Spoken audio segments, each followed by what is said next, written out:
Hi everyone, I wanted to make a quick tips video for you before you get your cradles. There will be a more permanent video coming at a later date, but for now this will do.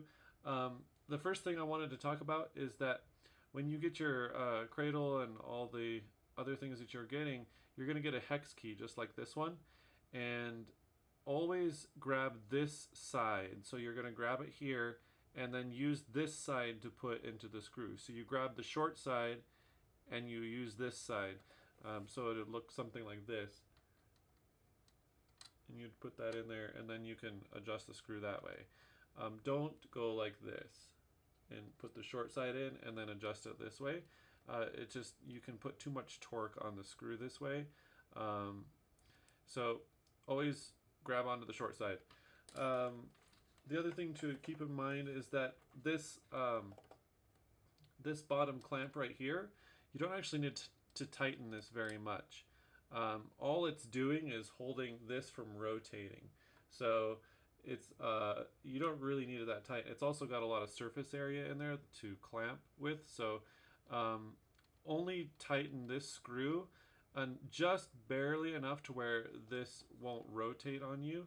But that's not very much torque. So if you need to tighten it very small, in very small increments. Let's see. And then I wanted to show you quickly how to change the post sizes. You're going to all get a cradle, and it's going to have the smallest post current inside this top clamp, but you're also going to have these two to adjust the height width. So the way I suggest you do this is to first loosen this bottom clamp screw just enough to where this will come out of the bottom clamp. So you don't have to take this, screw all the way out every time. In fact, you don't ever really need to take that screw out. So then once you have that out, what you'll do is you're going to see that this part has two screws, one here and one here, and you basically just want to loosen these enough to where this post will come out. You'll have to loosen them more than the bottom clamp, but you don't actually have to take these screws all the way out either. And I recommend you kind of try it. It'll be easier if you do this evenly, so I kind of go back and forth a little bit, just like this. And you can kind of pull that, and then eventually you'll be able to pull that out, and you haven't actually taken both screws completely out. You just take them far enough out where you can pull that out.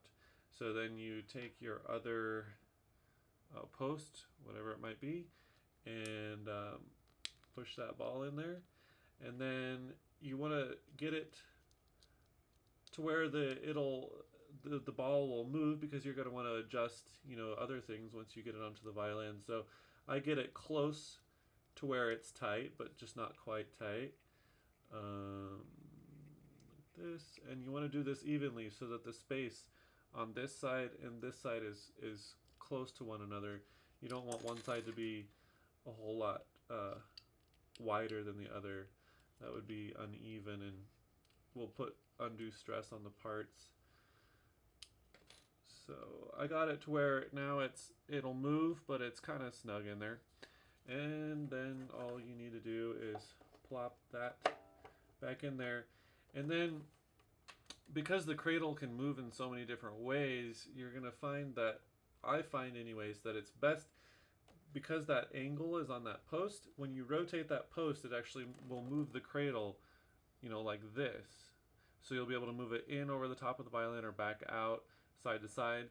So I kind of, you might mess around with that angle first, and then the next thing to do would be to tighten this screw, just enough to where you start to feel some resistance, and that's about all you need. Now what's happening is that the cradle is rotating on the ball, but this post is actually not moving. You don't need a whole lot of torque on that screw. So then you would mess around with this rotation and all these angles to where you get it where you want it in playing position, and then you just can tighten these screws down. And you might find that you want it a little snugger so that it's more like this, so that it won't move on you when you're tightening these down.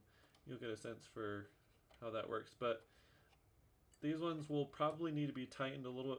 These screws can be tightened and will need to be tightened more than this one. But again, I would only use this, grab onto this side of that hex key to do this. So that's about it. You just tighten it down and you should be able to see that it doesn't move eventually, and you're all set to go. And I would encourage you, when you get your cradle, to spend a lot of time initially experimenting. I've continued to learn even after having it for a couple of years now. I'm still kind of tweaking things and changing things, and definitely mess around with moving it back and forth this way, in over the top and back out towards your neck. That's a way of moving that a chinrist has never been able to do. So anyways, I hope this helped, and let me know if you have any questions.